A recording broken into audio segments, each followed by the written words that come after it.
Welcome everyone, Costin here with my glorious empire of the Warriors of Chaos, playing as Archeon. This is on Legendary, very hard. I've expanded quite far by turn 56. Although most of this is being controlled by my vassals and my military allies. But that's not the subject of this video. Everyone knows the Warriors of Chaos are incredibly powerful right now. As for the why, the short answer is powerful economy, powerful units, ability to recruit from the very start, wide variety of units, which other factions just don't have, instant recruitment, etc. But in this video, what I want to talk about is the gifts of chaos and what are your best choices going to be? Because if we look at the research tree, if you're playing a Chaos Undivided faction like Archeon, Kolek, or even Sigvald, though Sigvald does have some issues right now. But if you're playing an Undivided faction, you do have all of these choices. But to unlock Warband upgrades and then to unlock maddening gifts. But even with Archeon, who has an incredibly speedy research because of all the vassals you have, this would still take a decent amount of time. Like, it's taken up until this point to unlock all of this research. And I've had 8 vassals, 8% extra research, since like turn 27 or something along those lines. So I do have a lot of vassals right now. It's getting a bit crazy. But anyway, what is worth investing in? And why should you invest in anything in particular? Well, first off, when we think of gifts of chaos, one of the things to remember is to unlock the gifts, you're going to need to unlock an upgrade. You're going to need to unlock the warband upgrades for a particular god. But which ones are worth it? Well, that is an interesting question. So from an infantry perspective, if we look at the warband upgrades, Undivided has, you know, the aspiring champions. It has the chariots, though crucially it doesn't have the best cavalry units available. But Undivided is overall very strong for infantry. Not so strong, however, for cavalry, though pretty good for chariots, because you do get those Gore Beast chariots. In regards to individual gods, I would say that for infantry, well, Khorne is generally considered a focus on infantry, but really what Khorne is going to give you unit-wise, he's not going to give you the best units. He's not going to give you the best chosen, because he doesn't have gray weapons, which are the best chosen, or even the best warriors of chaos. Though certainly the dual weapons are not something to sneeze at either. So, if it's not Khorne, what does Khorne give you? Well, Khorne would give you the Skull Crushers of Khorne, which are one of the best cavalry that you can get as Chaos. Your other alternative when it comes to heavy cavalry are the Doom Knights of Siege. Now, the difference between these two, the Doom Knights, probably a lot more durable, anti-infantry armor and shield. And because of the barrier, they would be able to resist quite a lot. For Khorne, they're anti-large, armor piercing. But they're useful against all targets, because they do have armor piercing. They are just a very powerful unit. The way I view them is that the Skull Crushers are likely going to be a heck of a lot more damage intensive, whereas the Doom Knights of Siege are going to be more useful in terms of survivability. And I think to an extent that's certainly going to be reflected in their statistics. That's how I personally view it. But infantry-wise, you've got either Undivided, or really you can go for Nurgle, and those are really your two main choices. Either Undivided or Nurgle. Solanesh is crap, to be quite honest with you. Though Solanesh does have speed, but given the fact that you have a lot of settlement battles, speed is not really that important for your infantry in that situation. What you really want is just the sheer power behind it, and you can't go wrong either going with the Chosen of Nurgle or the Undivided Nurgle. So in terms of units, Nurgle wins for infantry, along with Undivided, of course. For cavalry, it's either Siege or Khorne. That's in terms of units. Of course, when you're thinking about the individual gods, you also have to think about the individual the individual units that you get from various upgrades. So for Undivided, if you focus on getting Undivided gifts, and you will start with Undivided gifts, the two biggest units that you are going to get, and honestly most of the Undivided gifts are really just various upgrades, but the two main things you're going to get are the Hell Cannons, which requires a pretty decent amount, but not too bad. Hell Cannons are one of your fewer ranged units, and by far away the best one you have. The alternative is with Khorne, with Skull Cannons, but Hell Cannons are just substantially better from my point of view than Skull Cannons. Then you do have the Chaos War Shrine. I'm not too fond of War Shrines. I don't really use them. And ask yourself this. Maybe one would be okay, just one War Shrine, though you can only have 6 gifted units. And if you're asking me what would I want to spend my gifts on, be it Hell Cannons or later on Dragon Ogre Shoggoths, well, you know the answer from my perspective. Souls are a limited currency, so you're not just going to be able to get everything you want. So for Undivided gives you Hell Cannons, gives you War Shrines, and gives you Dragon Ogre Shoggoths in terms of units. For the other gods, you do get some of their really beefy units like Soul Grinders or Lords of Change for Tzeentch, all that. But I would say unit-wise, in terms of gifted, beyond the Undivided, I'd say Khorne gives you the best option because he gives you Bloodthirsters. And he gives you Soul Grinders of Khorne, he gives you Chaos War Shrine of Khorne, and he gives you Skull Cannon. Like, Khorne gives you a lot of units. And if you're focused on units, you can't do wrong getting the Khorne upgrade. In terms of the decision, for the sake of units, Bloodthirsters are just the strongest individual single entity unit you can get because they are flying units. And they're just as strong, if not stronger, than anything else. Dragon Ogres, doesn't matter. But the fact that they can fly gives them an incredible flexibility on the battlefield. And on top of that, if you focus with Khorne, you get Skull Cannon, so that's another option for artillery. Now, I don't believe that Skull Cannons are as good as Hell Cannons for a range purpose. But Skull Cannons are not quite a ranged unit, if that really makes sense. They're more of a hybrid ranged melee unit that, like, they do pretty well in melee. So that's the thing about Skull Cannons. They're a pretty decent hybrid. That's the reason they're worse as a pure ranged unit. Because, of course, Khorne would not have just a dedicated ranged unit that would be crap in melee. So, you get some really strong units with Khorne. What about the other gods? What do you get for Solanesh and all the like? Well, when it comes to Solanesh, when it comes to units, I don't really think the units that you can get for Solanesh are really that great. Like, yeah, everyone has their own Chaos War Shrine, but like for much of it, you would only get Fiends of Solanesh, Demonettes, and Seeker Chariots. And Demonettes are okay, but Seeker Chariots not really, given all the settlement battles you're fighting, so Solanesh is pretty weak in terms of units. What about Tzeentch in terms of units? I mean, you would get Pink Horrors of Tzeentch, so you get some ranged options over there. Screamers of Tzeentch, pretty decent, sure, fair enough. So Screamers, Pink Horrors, War Shrine, Flamers. So if you want some ranged unit power, Tzeentch can give you good options. If you, so basically, the way I view it is like, if you want siege, you go Undivided. If you want some ranged infantry units or some ranged demons, Tzeentch is your guy. If you want powerful melee units, Khorne is your guy. That's how you can view it. As for Nurgle,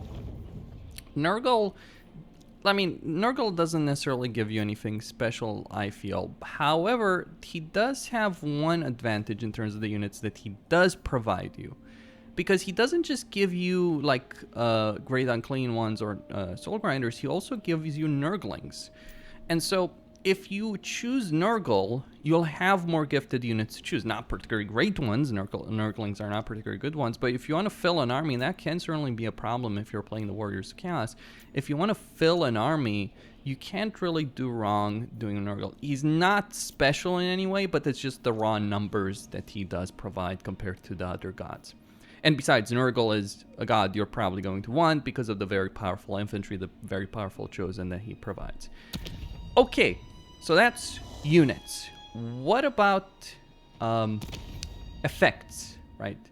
Well, effect-wise, for Undivided, you do have missile resistance from Bulwark, as well as the Shatterstone during battles. Shatterstone is incredibly powerful because it means you don't have to break down walls with siege equipment, you don't have to build siege towers, you don't have to worry about the walls. You use it, you break down the walls with it, though for whatever reason it didn't work in the Imperial Fort here when I took Helmgard. The ability just didn't work, even though I've had this active from the very start, because 15% missile resistance is bloody incredible. It's worked just fine and everything else, just that Imperial Fort didn't work for whatever reason.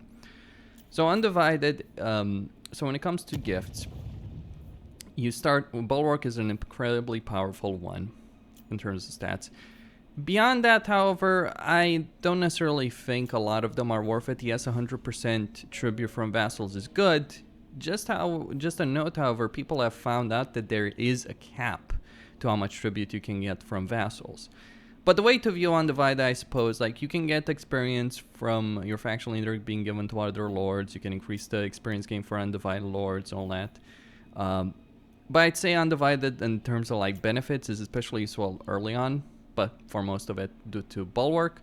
And beyond that, like the other gifts, you may want to focus on Shagoffs, Shagoffs and Hell Cannons versus anything else. Though I don't quite have this. I'm just transferring experience from faction leader to other lords. That can be useful because that gives you authority as well. But yeah, Hell Cannons are a good choice. As for individual gods, well, in terms of faction benefits, I'd say Tzeentch is probably the worst by far, because you're looking at benefits that don't just benefit Tzeentch units or Tzeentch lords. You want benefits to affect all your armies if you're playing an Undivided faction, and in that respect, Tzeentch is just lackluster, because most of the things here like Wisdom, Destiny, all that, they only really will affect Tzeentch units or Tzeentch lords. Okay, so that's only a benefit for Marco Tzeentch units, and you don't necessarily want Marco Tzeentch units. Tzeentch units can be fairly durable, but so can Nurgle units, and Nurgle units, Nurgle Chaos Warriors, will do a heck of a lot more damage as well because Grey Weapons. That leaves you with Tide of Magic and Forbidden Knowledge. Now, Tide of Magic is okay, though that 25% miscast chance isn't that particularly great. But if you do have a Tzeentch army in particular, this is the way to view Tzeentch. If you have a Tzeentch army, it's great. If you don't have a Tzeentch army, not so much. The only thing that Tzeentch offers you in that case is this barrier for them. That barrier and cooldown to all spells. Though the cooldown for all spells is not that important, but that 25% barrier, oof, that is substantial. That is very substantial. 14th units, or for aspiring champions of chaos who do also get barrier with certain upgrades, so that can be incredible units for aspiring champions army, which is an Undivided unit. As for Forbidden Knowledge, 35% research is not nothing to sneeze at, though I kind of have a guess that there is some kind of hidden cap on how much you can increase your research. But losing 10 control on all your provinces is a bit much for that kind of benefit. It is a nice benefit, but it is a lot to ask for. Because right now, for instance, over here, this is my starting settlement, so to speak. And I'm losing 3 public order per turn. Now, I can, and I'm capped pretty much in how much I can increase my control. There are just no other ways. There's only this building. I'm capped at corruption, I'm capped at buildings, and I certainly don't want to maintain an army here. So if I was to use this gift from Tzeentch, I would just have major public order issues, control issues, for a gain that I don't necessarily think is that worth it, to be honest with you. Maybe in some situations, maybe early on to unlock some stuff early on, but yeah, 35% is not necessarily going to be a lot, especially if you're playing as Archaon, who gets a research benefit for every vassal he has. I guess it just depends on the faction you have, but yeah, I'm not sold on sacrificing 10 control for 35% research. If it was like 100% research rate, yeah, absolutely. But just for 35%, I'm not seeing it. As for Khorne, Khorne gives you some of the best that you can get. So Khorne gives you 100 character experience per turn for all characters. That's one of the most basic ones. Then he gives you Death's Bounty, and this is incredible. 35% post-battle loot, income from raiding 35%. Now, income from raiding not too important, but that post-battle loot being increased by 35%, it means whichever battle you're going for, you're gonna walk away with a fortune. And it keeps going, right? It keeps going. Because he does certainly have benefits for Khorne units as well, like having 10 armor for all armies, not just for Khorne units, but for armies led by Khorne devoted characters. That's a substantial upgrade. 10 armor for all your units, for all your armies led by Khorne characters, is a substantial one, I would argue. An incredibly substantial one, as well as the experience benefit. But beyond that, yeah, these two upgrades in terms of like faction benefits are incredible. Especially the post-battle loot, because it just helps you keep going, as well as the character experience per turn. Pretty solid early on, like when you're just starting, it's a fairly solid bonus, because it allows your heroes to level up. It allows them to get into the thick of the fighting and get levels very quickly. That leaves Nurgle and Solanesh. Nurgle is a complicated one. So he gives you Bloom of Decay, which I will say is arguably useless. It wouldn't be useless for any other faction, but you don't really care about population growth that much as Warriors of Chaos. Why don't you care about it? Well, because you can unlock because your higher tier buildings, if we look at the building browser, don't necessarily give you better units. Like, yeah, you might be able to get Chaos Chariots and all that like a tier 3, but although that 75 growth would certainly be amazing for any other faction that isn't Warrior of Chaos, you don't need it, because you can unlock pretty much your best, the vast majority, or all of the units that you can from structures. You can unlock them with tier 3. It's not hard to get to tier 3 even by default. And tier 4 and tier 5, sure, they give you income benefits and all that, but I mean, the income cap is at tier 4. And although you can increase it even further with the 10% difference, it's not worth having a gift from Nurgle that just gives you 75 growth per region after winning a battle, though it applies to all provinces at the same time. That can be useful, but I don't think it's necessarily worth it. The problem is that with that growth, right, you are going to get a lot of growth, but the issue is you're not going to really, even with all that growth, you're not necessarily going to be able to afford to use it, because you're going to run out of money. Like, if you just continuously upgrade stuff, you are going to run out of money unless you're benefiting from Khorne's post-battle loot. Maybe then you don't run out of money, but it is going to be a problem to actually have this, because you're just going to grow too fast. That can happen, and you're going to run out of money. The one thing I will say, however, about Nurgle is that Deadly Transmission is incredibly useful. Everything else is not so important. Yeah, missile resistance for all units of the Mark of Nurgle. I already have 15. Does it stack? I'm not sure. But yeah, these are not particularly important. But replenishment of foreign territory, as the Warriors of Chaos, who may not want to stop to occupy territory, like, yeah, I have pretty much all of the Reichland here as an example. It's completely pointless outside of like just these buildings for more post-battle loot.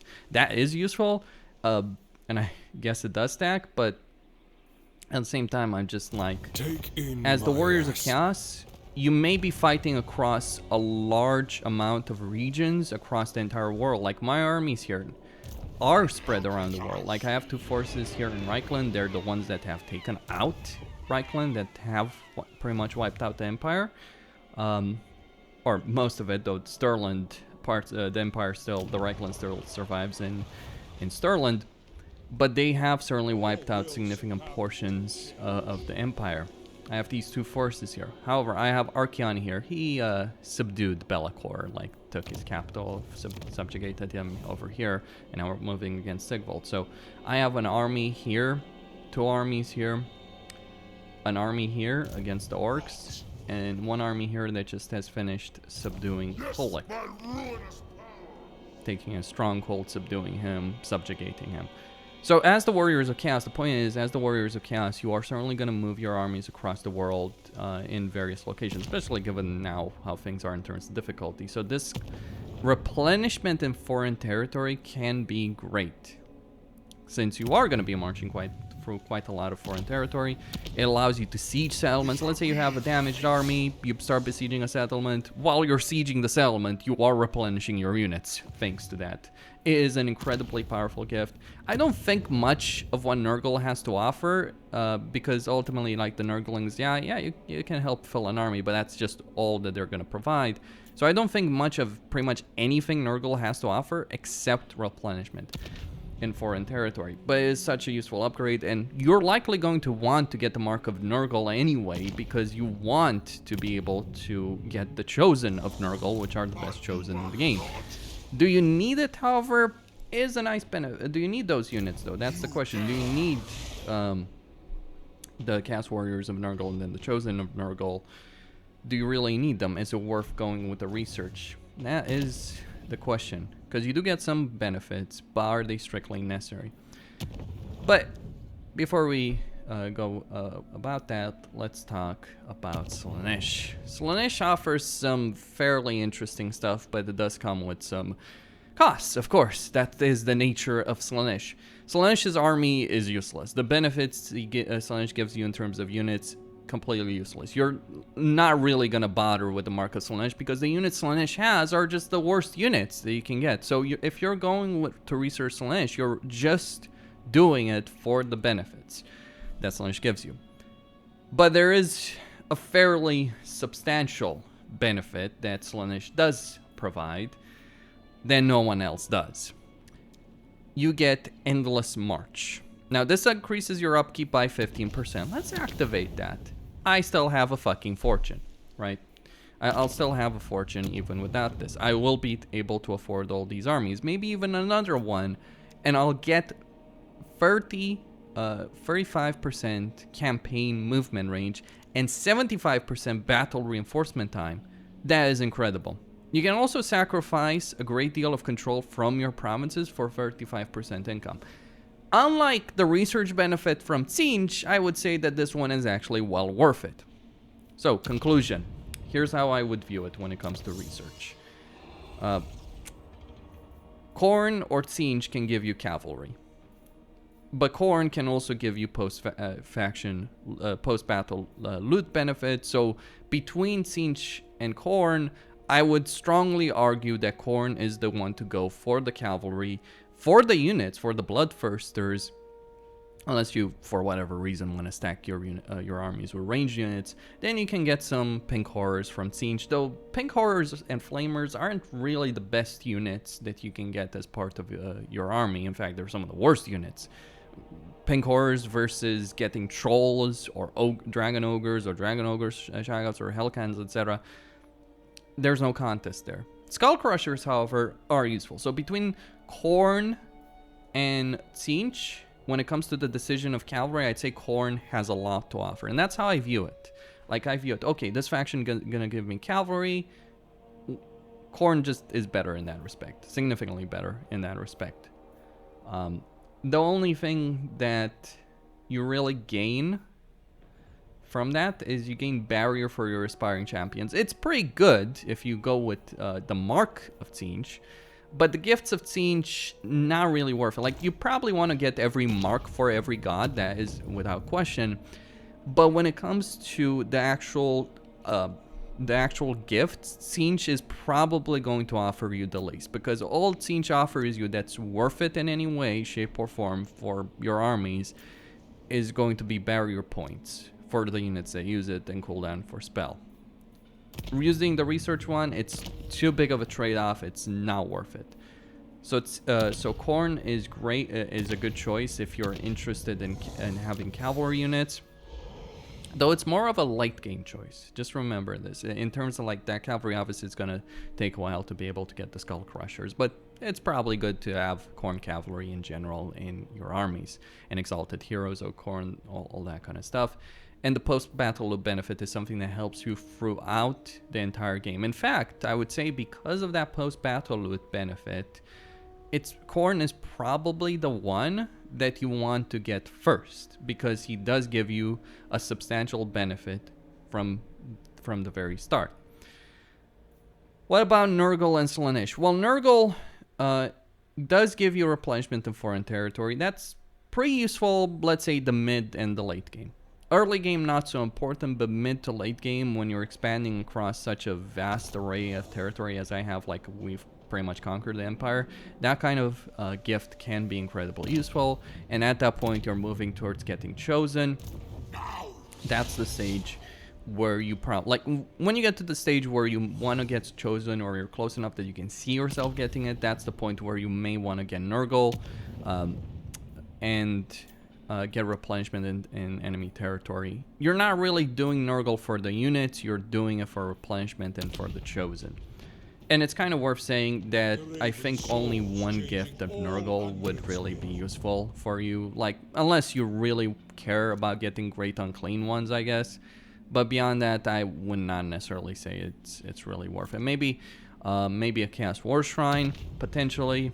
But yeah, for the most part, I would strongly argue that Nurgle is mid to late tier, and you'd only bother with one. Whereas with Khorne, you would certainly bother with two, because again, Bloodthirsters are incredible, and you would certainly take advantage of that. Or the armor, if you have armies led by Khorne. Like, you do have things that you can use from Khorne, multiple things that you can use from Khorne. You can use the armor, you can use the Bloodthirster, you can use the post-battle loot. There are really good choices. Like, Khorne is the one god that you probably want to get more than one slot for, which is not necessarily something you can say for anyone else. That leaves Solanesh. Solanesh gives you fuck all in terms of units that are worth using. I mean, yeah, I guess the Keeper Secrets is okay, though not really the best from my point of view. You can get some fast units, but again, not really important, considering you're going to be fighting a lot of minor settlements. Solanesh gives you one really powerful upgrade, and that is the Endless March. Can't be overstated how powerful this can be, how useful this can be. Cannot be ignored. It is powerful, it is useful, but it's one-trick pony. That's my perspective on that. Can be incredible from that perspective. As for Prophet of Pleasure, yeah, could be nice, but are you really going to have an income benefit, as income problem as the Warriors of Chaos? More often than not. Here's the thing, more often than not, you're going to have a significant amount of money, and you can earn more money if you're not going to have to worry about rebellions. It is a trade-off, it might even be a worthy trade-off, but at the same time, when you think about it, like, you would have to rely on keeping armies in your territories, in your home territories, if you use that specific gift. And when it comes down to it, an army that's sitting on garrison duty is useless, as opposed to an army that's marching. Even if it's just supporting your main army, an army that's marching is significantly more useful. It's post-battle loot, it's experience, etc. It's hero upgrades. So it is a double-edged sword when it comes to that, and I don't believe it's worth it. Conclusion: the Undivided gifts are really strong overall, and probably the gifts that you want to unlock the most slots for, followed by Khorne, and then one slot for Nurgle and Solanesh each. Don't bother with Siege. Doesn't really offer you that much. Costin here, signing out. Don't forget to subscribe, like, enable notifications, and I'll see you boys and girls next time.